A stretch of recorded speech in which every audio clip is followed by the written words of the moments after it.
Olá, gente. Graça e paz. Graça para quem é da graça e paz para quem é da paz. Você já se sentiu preso em uma situação na qual você não conseguiu escapar? A Bíblia nos oferece a esperança de uma libertação profunda e duradoura. Através da morte e da ressurreição do Senhor Jesus Cristo, somos libertos do cativeiro do pecado e da morte. E somos convidados a experimentar uma vida abundante, a vida após a vírgula. Eu vim para que tenham vida, vírgula, a vida em abundância. Nesta breve reflexão, nós vamos investigar o significado de subiu ao alto, levou cativo o cativeiro e deu dons aos homens, lá de Hebreus capítulo 2, versículo 15, e como essa verdade transformadora pode ser aplicada em nossas vidas.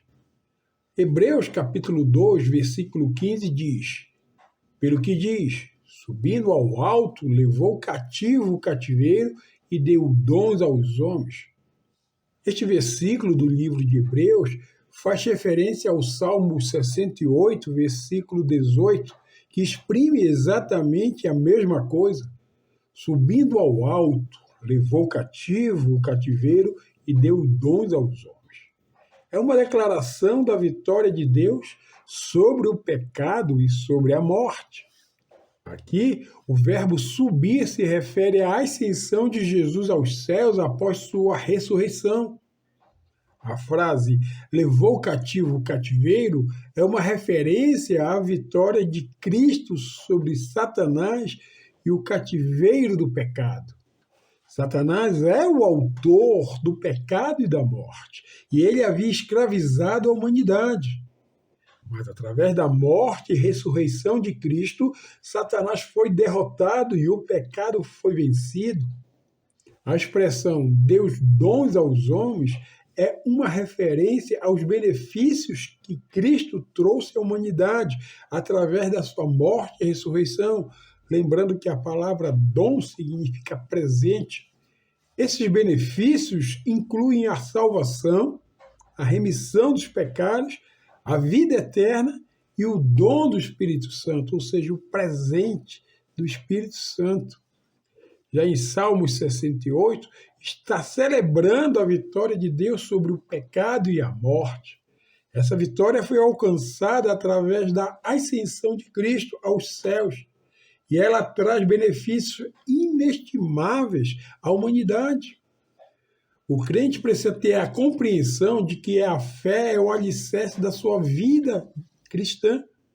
É através dela que nos relacionamos com Deus, que aceitamos a sua salvação e que vencemos o pecado e que alcançamos as suas bênçãos, todas elas.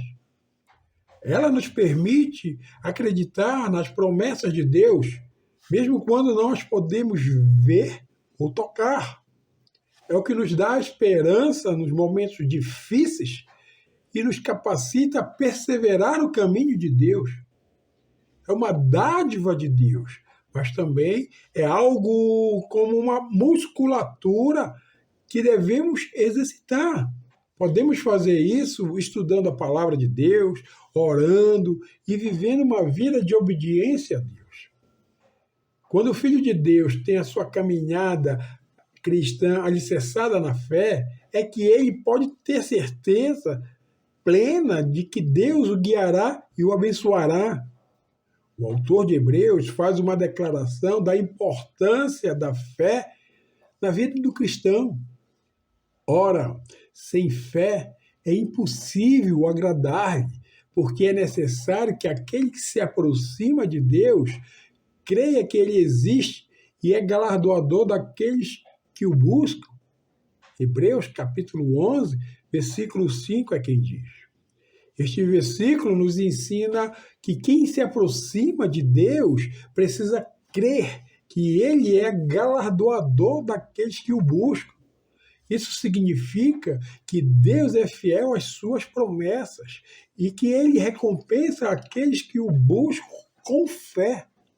Podemos apresentar, através de comparação, as diferentes formas pelas quais as áreas do cativeiro estão distribuídas no reino do inferno, por intermédio da história da promessa divina de uma terra chamada Canaã. A história de Canaã é uma história de conquista, mas também é uma história de libertação. O povo hebreu estava cativo no Egito, mas Deus prometeu-lhes uma terra que manava leite e mel. Mas, para conquistar essa terra, eles precisavam lutar contra os cananeus, que eram um povo forte e poderoso. Essa representação pode ser aplicada à nossa vida espiritual. Todos nós nos encontramos, em algum sentido, cativos. Muitas vezes cativos a um determinado pecado, a uma doença, a pobreza, a depressão, e etc. Mas Deus nos prometeu uma vida de liberdade. Mas para conquistar essa liberdade, teremos que lutar contra as forças do mal que nos escravizam. Podemos representar 3 formas de áreas de cativeiro na história de Canaã. Primeiro, o Egito representa o mundo do pecado e da morte. É o lugar onde estamos cativos antes de sermos salvos por Jesus Cristo. Segundo, os cananeus. Os cananeus são a representatividade das forças do mal que nos escravizam. São as forças que nos impedem de viver uma vida de liberdade em Cristo. E terceiro, a terra de Canaã, propriamente dita. A terra de Canaã representa a vida de liberdade em Cristo. É o lugar onde podemos desfrutar as bênçãos de Deus.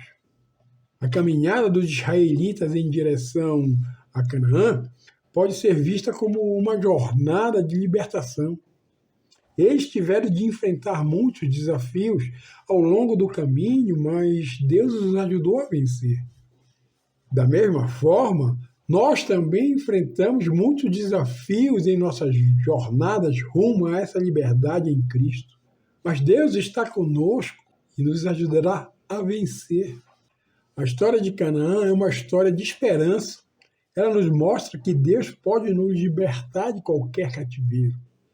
Essa é a história da promessa de Deus para Abraão e é uma das mais importantes de toda a Bíblia. Ela nos mostra o amor, a fidelidade de Deus, bem como o seu plano para toda a humanidade. A promessa de Deus feita para Abraão foi feita quando ele ainda vivia na Mesopotâmia. Deus lhe disse que ele seria o pai de uma grande nação e que a sua descendência herdaria uma terra que mana leite e mel. Essa terra era Canaã, uma terra fértil e abundante. Abraão acreditou na promessa de Deus, mesmo quando parecia impossível. Ele deixou a sua terra natal e partiu para Canaã, onde viveu como nômade por muitos anos. Após a morte de Abraão, essa promessa de Deus foi passada adiante para os seus descendentes, inclusive Moisés. Moisés liderou o povo israelita para fora do Egito e os levou para Canaã, onde conquistaram a terra prometida. A conquista de Canaã foi um momento de grande alegria para os israelitas. Eles finalmente haviam alcançado a terra que Deus lhe havia prometido. A história da promessa de Deus a Abraão é uma história que nos inspira a viver uma vida de fé e de esperança. Ora, o Senhor disse a Abraão: sai-te da tua terra e da tua parentela e da casa do teu pai para a terra que eu te mostrarei. Gênesis capítulo 12, versículo 1. Este versículo de Gênesis é um chamado de Deus a Abraão para uma jornada de fé. Abraão era um homem rico e bem-sucedido na Mesopotâmia.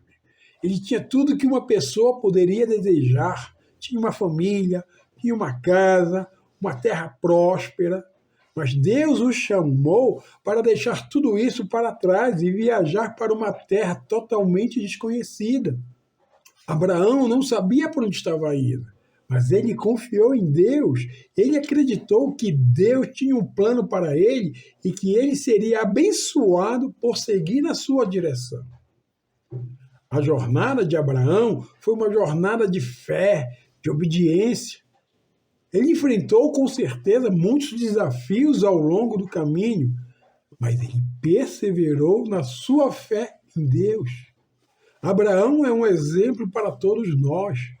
Ele nos mostra que Deus pode nos chamar para uma jornada de fé, mesmo quando não sabemos para onde estamos indo. Passado vários anos, encontramos em Josué a pessoa que leva o povo israelita a tomar posse da terra prometida. Agora, de posse da promessa, se faz necessário retirar os inimigos que habitavam em Canaã. Todos eles estavam protegidos por grandes muralhas e se apresentavam para Josué como enormes fortalezas edificadas de uma forma que pareciam intransponíveis. A conquista da terra prometida foi um evento importante na história do povo israelita. Após 40 anos de peregrinação pelo deserto, os israelitas finalmente chegaram à terra que Deus havia prometido para eles. Todavia, a conquista não foi fácil. Os cananeus que habitavam a terra eram um povo forte, eram um povo poderoso. Eles estavam protegidos por essas grandes muralhas e fortalezas que apareciam intransponíveis. Sob a liderança de Josué, os israelitas conquistaram todas as cidades cananitas, eles derrubaram as muralhas e as fortalezas e expulsaram os cananeus da terra.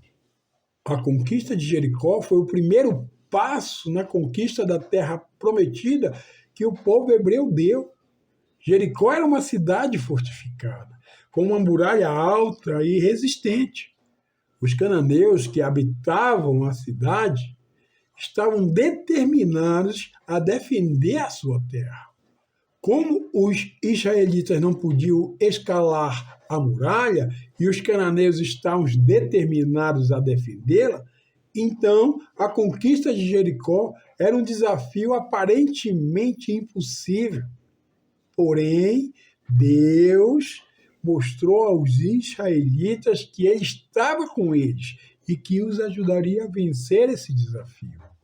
Aqui tem uma grande chave: aprendermos a confiar em Deus, que Deus está conosco e vai nos ajudar em nossos desafios que se aparentam intransponíveis. Josué, o líder dos israelitas, recebeu uma ordem de Deus para conquistar Jericó. Deus disse a Josué que ele não precisaria usar armas ou estratégias militares para conquistar a cidade. Deus mesmo iria derrubar as muralhas de Jericó. A estratégia de Deus para a conquista de Jericó era simples, mas era eficaz. Eles deveriam marchar em torno da cidade durante 7 dias e tocando trombetas. No 7º dia, eles deveriam marchar 7 vezes ao redor da cidade e então os sacerdotes tocariam as trombetas com força. Josué confiou na orientação que Deus lhe deu. Ele sabia que aquilo que se apresentava como a vontade de Deus jamais ia conter falhas. E também sabia que Deus lhe daria as melhores instruções. Aqui nos deparamos com um princípio muito importante, um princípio que precisa alicerçar a fé de cada um de nós cristãos, que é confiar em Deus. A confiança em Deus é um caminho para a vitória. A última ordem de Deus para Josué, para a conquista de Jericó, foi a de que no 7º dia, após os sacerdotes terem tocado as trombetas, o povo deveria dar um grande grito. Posteriormente ao toque da trombeta e ao grande grito, A muralha da cidade de Jericó iria cair e Deus entregaria para eles a cidade. Na sétima vez, quando os sacerdotes deram um toque de trombeta, Josué ordenou ao povo: gritem, o Senhor lhes entregou a cidade. Está escrito em Josué, capítulo 6, versículo 16. Josué foi obediente até a última ordem de Deus. E através dessa subobediência ao que Deus havia orientado, eles presenciaram a grande muralha da fortaleza de Jericó caindo. Gritou, pois, o povo, tocando os sacerdotes as trombetas, e sucedeu que, ouvindo o povo o sonido das trombetas, gritou o povo com um grande grito, e o muro caiu abaixo, e o povo subiu à cidade, cada qual em frente de si, e tomaram a cidade. Josué, capítulo 6, versículo 20. Grito algum pode derrubar uma muralha, mas a obediência a Deus é o que faz com que o milagre se revele, pois ela está intrinsecamente ligada à fé. Ora, a fé vem pelo ouvir a palavra de Deus, ouvir e ouvir a orientação de Deus, ouvir e ouvir a promessa de Deus. Está escrito. A obediência a Deus gera fé. Essa fé ela é nutrida por ouvirmos a palavra de Deus. Quando ouvimos a palavra de Deus e obedecemos à vontade dele, a sua orientação, né, presenciamos a ocorrência do milagre naquilo que nos parecia impossível. A fé e a obediência à palavra de Deus está intrinsecamente ligado à operação, à ocorrência do milagre, ou seja, daquilo que nos é impossível.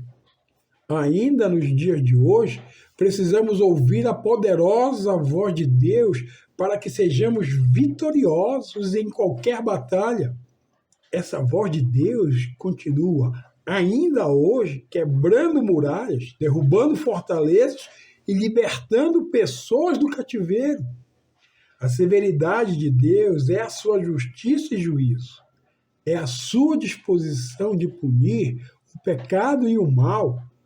A severidade de Deus é um aspecto importante da sua natureza refletida, pois mostra que ele é um Deus santo e é um Deus justo. Pense nisso. Eu sou Luiz Arligós. Deus te abençoe.